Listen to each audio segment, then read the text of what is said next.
Thank you. Thanks for having me. My name is Anthony Borquez. I'm the CEO of Grab Games. I'm also a faculty member at USC, and today I'll be talking with you about a new product that we recently launched at the Games Developer Conference this year called Gameview AR, or GameviewAR as we like to call it. This product here was done in conjunction with ESL, which is an eSports league, Google, which provided us hardware, and then we were the developer on this project. So why don't we go ahead and get started here.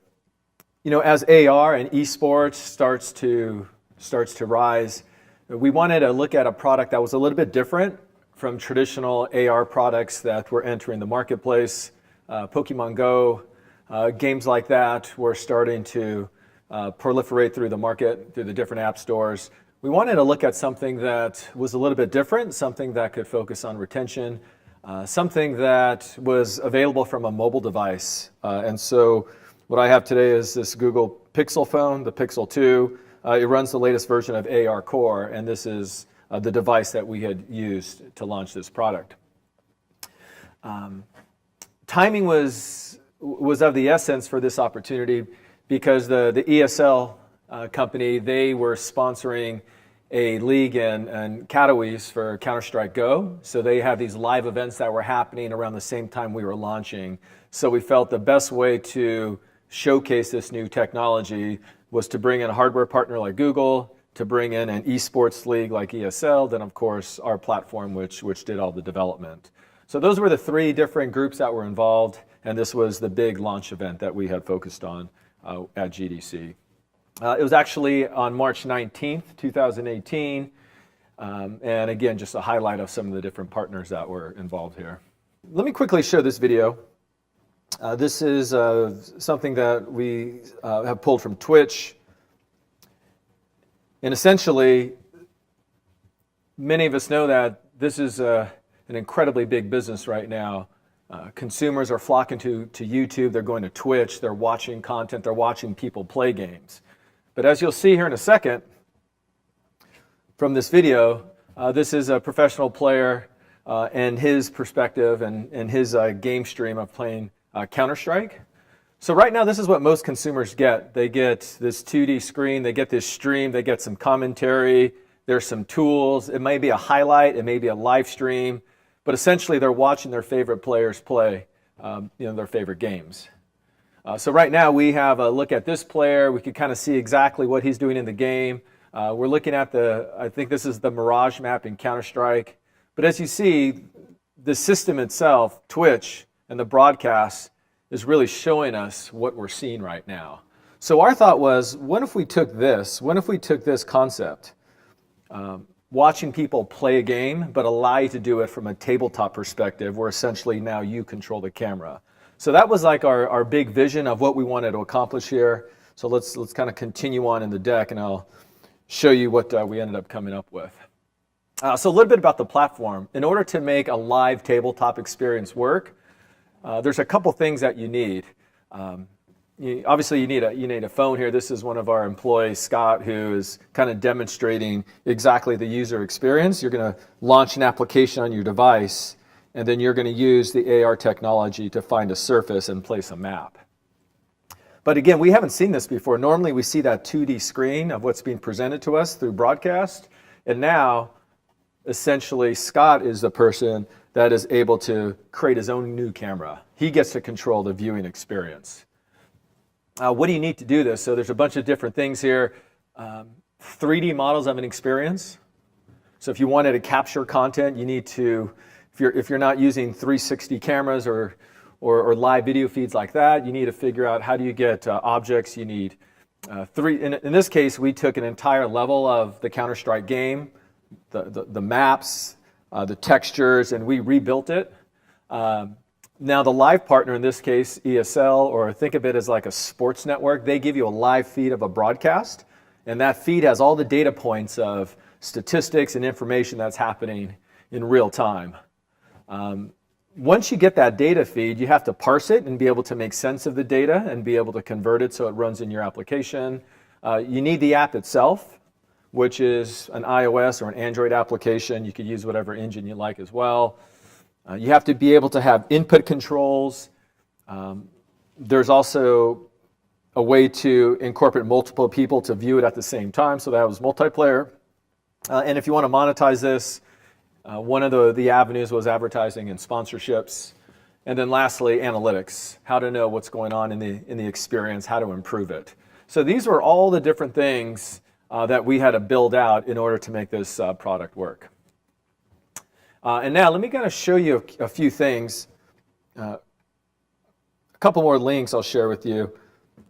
So this was the Google keynote when they announced augmented reality. And a couple partners that they had showed with was the first one was House. So you could actually place furniture inside an environment. We're seeing some other applications like IKEA do this. This was the one they announced for us where we took League of Legends, and you could see how we took a map and you're able to place a map on a surface. And then the last one here was Lego, to be able to like play with one of your favorite brands inside your real world environment. And so that was the initial announcement, but let's go ahead and take a look at the product. I don't have it, I have it running on this device, but we don't have a way to show it, but I did capture some video footage of what the actual product is. So let's go ahead and take a quick look. So we'll load it up here in a second.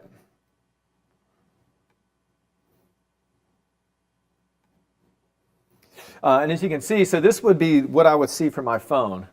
So what we've done is we found a surface, which is the conference room in our office. And what we're able to do is we're able to like place this map. And this is something that was created from our developers. We had some assets, so essentially we had to redesign and rebuild this map. We had to create all the geometry, then we applied textures to all the different models. Then we also had to build in the characters. So what you'll see here is the map is a challenge in itself, just to get this recreated up and running.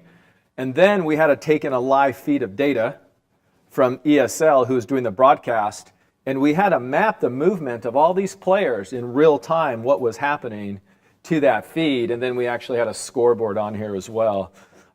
So this is all being captured directly from a mobile device right now. Somebody's standing around the table and they're watching a live match. This was an early build, not like what you'll see that's currently available in the App Store. The App Store version has a lot of polish. It has the ability to essentially record your gameplay and post that on YouTube or whatever social media channel you would like. But again, these are all the elements that are working together. Think of this is a video game right now where we took assets and we recreated it and we put it on your tabletop, and users can now follow this character right here. Let's say that's the character that they care about, that's their favorite player. They could follow that player throughout the match. Or they could kind of go top down and look at everything. But we've never seen this before, the ability to have a user follow their own player. The other thing about the mobile device, we're thinking about use cases, like what's the best use for this? Maybe watching it like this for an hour or 20 minutes is too long. But if you could watch this as like a 2-minute highlight or a 1-minute highlight, that's where we kind of got a sense that's the best use case right now that we're seeing for Gameview AR. But the reactions have been really interesting. People love to follow their own players.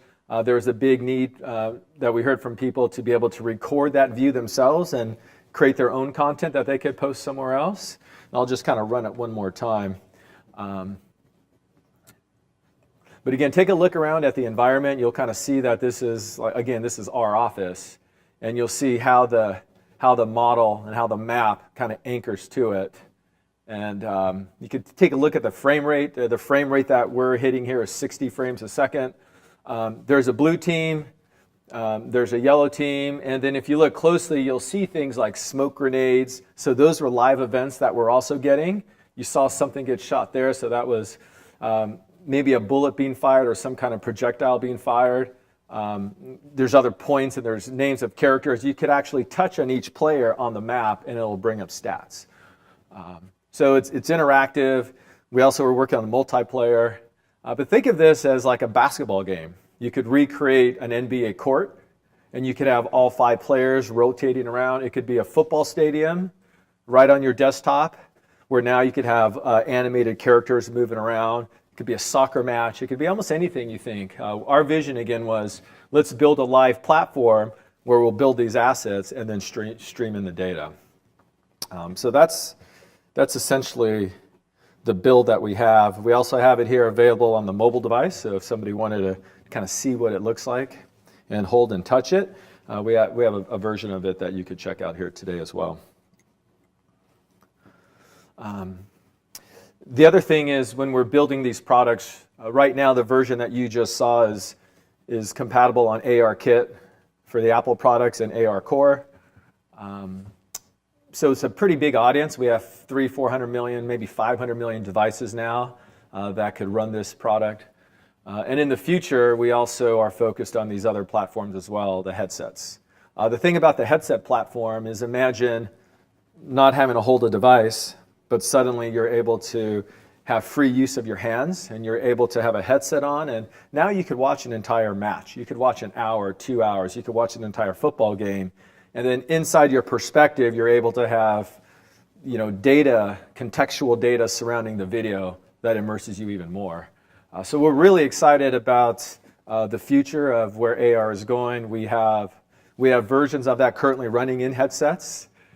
So we took the exact same framework. We're using Unreal, the engine, to help us kind of build these things out. And then we're currently live on this platform, and we'll kind of start moving to all the platforms here relatively soon. But I think one of the things I was excited to do this talk about was going through the post-mortem about what went right, what went wrong, what did we learn as we did this. So let's talk about that for about 10 minutes. And then we'll be done. So challenges, definitely a lot of challenges if you take a look at what was built and how to actually get that to work on a mobile device. I would say one of the first things was like UI, just understanding where to place elements. As you can see in this perspective here, none of this you saw in our demo because this is all stuff that we added in later after we kept iterating more and more on the product. We built a video player at the bottom that had the ability to speed things up, to pause things, to allow you to jump to different points on the actual video stream, to be able to toggle sound. We have other buttons up top to get help. We have a title of what match is being played, the ability to go back. And so in AR, you don't want to clutter the interface too much, but at the same time, you need to provide enough information so the experience is usable for the player. So UI iteration was incredibly important. Error messaging. So what you saw was a successful implementation of the AR experience, but typically things go wrong. Lighting might be bad. People may be just having issues with their hardware. So you have to also provide messaging back to the player so they know exactly what they did wrong. In this case, in this top picture here, this is an example of a user trying to put the map down, but maybe they're looking at an area that's too dark. So they could do this, and if you don't tell the user what's going wrong, they're not going to have an idea of what to do. They may just delete your application. They may never even come back to it. So we're trying to prevent that from happening. So we started, through error handling, we started figuring out what's the right messaging. So in this case, it says, make sure you have enough light and your hand isn't covering the camera. So some people would hold it like this. They would cover the camera, and they wouldn't be able to get a surface because they wouldn't see anything because their fingers covering it. So we found all these different use cases. And once we started iterating that in there, we would get more success of people being able to run the experience the way it was meant to run. The other thing, too, is this map, it's a big map. And it takes up a lot of resources as it's running. So we had to make sure that when people move away and they see a bigger area, sometimes a frame rate is challenged. So we had to ensure that if we made the frame rate too low, then the application itself might have a hard time maintaining its surface position. So it'll try to re-find a new surface, and that's a really bad experience. So that's something that we had to overcome, making sure the frame rate and the amount of assets on this map was balanced accordingly. A couple other things too, the meshes. So as we're rebuilding the map and putting all these assets in place, we had to make sure that the meshes were under 65K, which was the limitation of OpenGL that we were using at the time. So again, 4 different challenges that we saw. Things that worked really well.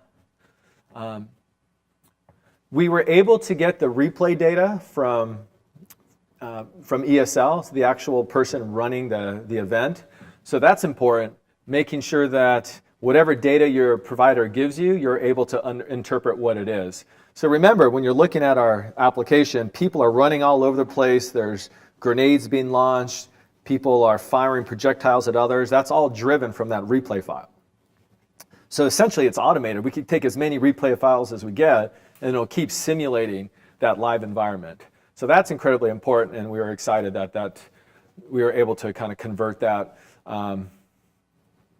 We were able to kind of integrate it all, get everything to run efficiently in Unreal. So once we were able to convert the data to a format that worked in our system on Unreal, that allowed us to scale to do not just one event, but we could do hundreds of events once that was automated. So and again, our whole point was, for this thing to scale, we can't do manual maps one at a time and keep finding locations of players. We had to build a workflow and a whole process. So anytime we wanted to upgrade or add new features to the map, so let's say that characters are doing new things or new events are introduced, we could update our entire workflow process one time, and then that'll automatically adjust through the system here. So these are things that we were really excited about that worked well. A couple challenges that we had in terms of what didn't work so well was performance. It took a long time to get this to fit on a map, to fit on a surface, to be able to get it to run at a frame rate so it wasn't choppy and that you could actually watch it for 1 minute to up to an hour. So performance was the biggest challenge. We spent a lot of time fine-tuning it to make sure that the experience worked well. The other thing that didn't work so well was the assets and all the logic that we got was originally in Source Engine, which is the Valve engine they used to originally create Counter-Strike. We're using Unreal, so there's a challenge sometimes being able to get assets and things to work that were built on one system to work on ours. So that took time. That wasn't easy to deal with. Making sure decals are placed appropriately within the map and non-trivial shaders, like we have water fountains, and you have to be able to map those into the environment, and that wasn't a really simple process given Source Engine versus Unreal. So there's a lot of little details to make this map look really nice that were challenging. Finally, like character animations. If you look closely in the application, if we had to implement a full physics system of 10 players, it just wouldn't work. It wouldn't run at a frame rate that we like, so we actually had to get rid of the physics there. And so if you watch players, if they're getting hit, it's not accurate to the game, but I think we felt like it was a good compromise since most people weren't really studying it that closely from this perspective. So again, these are all different things that we had to take into account. A massive map that's running on high-powered computers. We had to put on like mobile devices and be able to show it in a whole different way. Just a big challenge in general. So 5 minutes left. Let's talk about some of the best practices. What did we learn from this that's going to help us moving forward? Really around understanding finding surfaces. So I would say any of you that are getting into augmented reality and building applications, no matter which platform you're doing, is understanding, as you can see from this picture below, what's the best user experience for somebody to be able to place a map on a surface. And think about every environment's going to have different challenges. If we're over here in the corner, we're looking at these chairs there. Do we try to put the map on the chair? Do we try to put it on this flat surface? Just look around rooms and try to understand, would it be better for me to place the map on this stage, or should I place it on the rug? Like, what's the lighting like? So taking all those things into account, making that a great user experience will help onboarding. The first time somebody tries to use something, if it's a bad onboarding experience, there's a chance they may never come back. Also, giving users advice. Make sure that you're constantly messaging people. Don't have, as people are trying to do this and trying to find surfaces and engage with AR, if you're not telling them what they're doing right or what they're doing wrong, per se, I think that could lead to a bad experience. So we constantly want to make sure that we're catering to like the user's expectations. Troubleshooting surface detection. I meant earlier, like lighting. We kind of really spent a lot of time understanding lighting from the camera, making sure that we're able to tell the user when to move or different things that they should be trying. And lastly, the other thing that we spend time on that we feel is like critical is if you do lose tracking, like in most applications in AR. If you're looking at something and something happens and you lost tracking, to be able to timestamp where the person was in the experience. In our case, if you're at 4 minutes into the replay and then you lose tracking and we tell you to find a surface again, we're able to timestamp and take you back to that exact same moment, so you don't have to essentially start over and find your place again. So these are just some things that we learned from this project. We'll have a lot more learnings too as we move forward and as we're working on headset AR.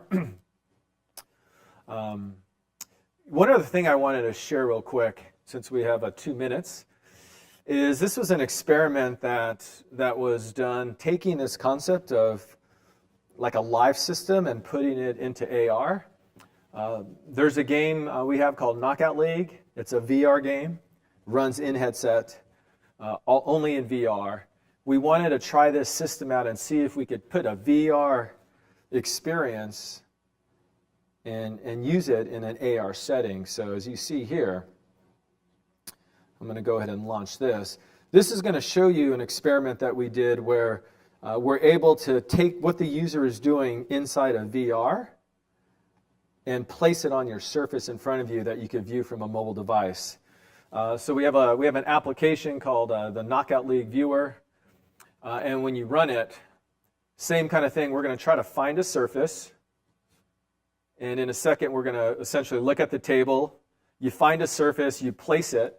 So this is the boxing ring from the VR game, and right here in the right screen, this is a video of somebody in our office that's actually going to start boxing. And this is what the person is seeing. So normally you would not see these two screens. It's just for this demo. But in a second here, you'll see the green head and the arms. They're completely synced to what this person is doing inside of VR. And as you can see, as he starts to punch, you could see the green head here. This is the actual person boxing in VR that you could see now on your tabletop in AR. So we'll kind of move the camera around so you can see it from all the different perspectives.